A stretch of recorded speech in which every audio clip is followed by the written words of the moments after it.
Warangal Janasena party నాయకులు karate Prabhakar నివాసంలో media సమావేశం ఏర్పాటు చేశారు.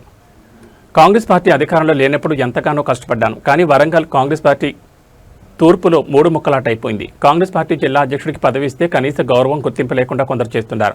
తూర్పులో వచ్చిన పదవులను నీకొకటి నాకొకటి అనే సినిమా టికెట్లా పంచుకుంటున్నారు. నన్ను ఎన్నో విధాల ఒత్తిళ్లకు గురిచేస్తారు. రాబోయే రోజుల్లో కాంగ్రెస్ పార్టీ నుంచి వరంగల్ తూర్పులో జనసేన పార్టీలకు చాలా మంది రానున్నారు. పవన్ కళ్యాణ్ కోసం పార్టీలోకి రాలేదు. పవన్ కళ్యాణ్ యొక్క పేదలకు మంచి ఇయ్యాలనే దృక్పథం ఉంది కాబట్టి వచ్చాను. మా పార్టీ జనసేన అధిష్టానం ఏ విధంగా చూపిస్తే ఆ విధంగా పేద ప్రజల అభివృద్ధి కోసం కృషి చేస్తానని అన్నారు.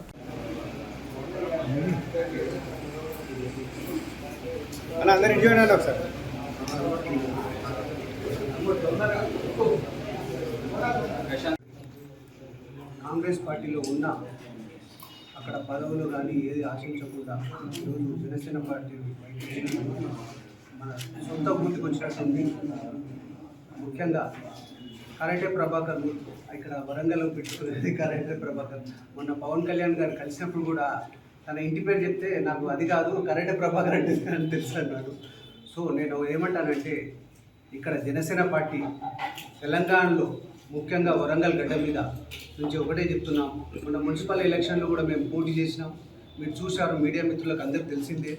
మేము ఎక్కడ భూపాలపల్లి తీసుకుంటే తొర్రూరు పాలకుర్తి వరకు దాదాపు 12 నియోజకవర్గాలు తిరిగాను. నేను కోఆర్డినేటర్గా వచ్చి ప్రతి కాన్స్టిట్యూన్సీ తిరిగాను. నాకు ఒక అవగాహన ఉంది.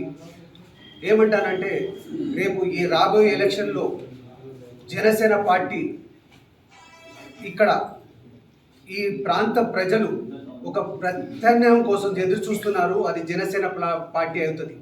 ఎందుకంటే ఇంత బలంగా చెప్తున్నామంటే ఒక మారుమూల తండ ప్రాంతాలకు వెళ్ళినప్పుడు కూడా పవన్ కళ్యాణ్ అంటే వ్యక్తి నిజాయితీ పరుడు, నిస్వార్థంగా రాజకీయాలు చేస్తున్నటువంటి ఏకైక నాయకుడు అని ఈరోజు బలంగా చెప్తున్నారు. ఒక సుదీర్ఘ ప్రయాణం చేయడానికి వచ్చినటువంటి నాయకుడు 25 సంవత్సరాలు చేస్తా 10 కిలోల బియ్యం కోసం కాదు, 25 సంవత్సరాల భవిష్యత్తు పెట్టి వచ్చినటువంటి నాయకుడి కోసం మేము పనిచేస్తామని ఈరోజు ముందుకొచ్చాడు. ముఖ్యంగా మొన్న మున్సిపల్ ఎలక్షన్లో కూడా చూస్తే మా వీర మహిళలు ముందుకొచ్చి దాదాపు మేము 18 కౌన్సిలర్గా పనిచేస్తే అందులో 6 మంది వీర మహిళలు పోటీలో ఉన్నారు. మొన్న తను కూడా విమర్శించుడు మీకు అందరు తెలిసిందే. తను కూడా నేను పవన్ కళ్యాణ్ గారి సినిమాలు చూసినాను అన్నాడు. అలా చెప్పుకుంటూ పోతే చాలామంది ఉన్నారు. తప్పకుండా వాళ్ళ పార్టీలో వాళ్ళకున్న స్థానాన్ని బట్టి రాకపోవచ్చు. అనిరుద్ధ్ రెడ్డి వచ్చి జనసేన పార్టీలు చేరుతారనేది అబద్ధం. నేనేమంటానంటే మిగతా పార్టీలో ఉన్న నాయకులు ఎవరైతే ఫ్యాన్స్ ఉన్నారో వాళ్ళందరూ ఏకతాటికి వస్తున్నారు. దానికి మా యొక్క ఏదైతే mega fans association president Swami Naidu ఉన్నారు, వారి ఆధ్వర్యంలో భారీగా చేరికలు ఉంటాయి. ముఖ్య మేము స్థానం ఇస్తాం ఫ్యాన్స్ కూడా. మరి అదేవిధంగా మీరు ఒకటి గుర్తుపెట్టుకోవాలన్నా, జనసేన పార్టీ తెలంగాణలో ఫ్యాన్స్తో పాటు ఇక్కడ ఉన్న ప్రజలు కూడా కోరుకుంటున్నారు. ప్రత్యేకంగా జనసేన పార్టీ అయితే రేపు తరం కోసం బాధపడుతున్నటువంటి మీద నడుస్తున్నాము. మేము మెగా ఫ్యామిలీ అని, మెగాస్టార్ ఫ్యామిలీ కానీ, రామ్ చరణ్ ఫ్యామిలీ కానీ, ఫ్యాన్స్ కానీ, సాయి ధరమ్ తేజ్ అయినా మెగా ఫ్యామిలీ మొత్తం ఉన్నటువంటి ఫ్యాన్స్ మొత్తం జనసేన పార్టీ ఒకటే కుటుంబంగా ముందుకెళ్తున్నాం. అంటే నేనేమంటానంటే ఎవరికి ఇప్పుడు మీరే చూస్తున్నారన్నా, కరాటే ప్రభాకర్ అన్న మీకు తెలిసిందే, ఇంతకుముందు కాంగ్రెస్లో ఉన్నాడు, ప్రజారాజ్యంలో పనిచేసాడు, కాంగ్రెస్లో ఉన్నాడు. తర్వాత తనకు ఈరోజు సొంత గుడికి రావాలనిపించింది, వచ్చిండు. మా అధ్యక్షుడు కూడా తను ఒక కుటుంబ సభ్యుడిగా సంవహించండి కదా తప్ప ఇక అలాంటిది ఏం లేదన్న.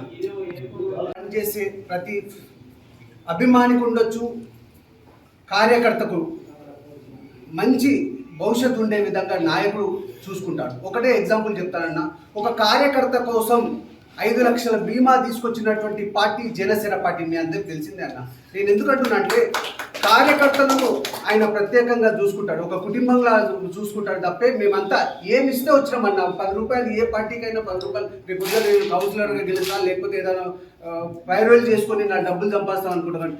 మాలాంటి వాళ్ళు ఇప్పుడు ఇక్కడ రాజేంద్ర ప్రసాద్ ఉన్నాడు, అక్కడ మేడం కానీ సురేష్ రెడ్డి 18 సంవత్సరాల నుంచి, మేమంతా 18-20 సంవత్సరాల నుంచి సార్ కోసం పనిచేస్తున్నాం. మాకేమొచ్చిందన్న, మేము ఆయన సిద్ధాంతాలు రేపటి తరం కోసం మేము పనిచేస్తున్నాం. మేము తప్పకుండా మమ్మల్ని కూడా గుర్తించి మాకు తగిన బాధ్యత ఇస్తాడు. ఇచ్చినా ఇవ్వకుండా మేము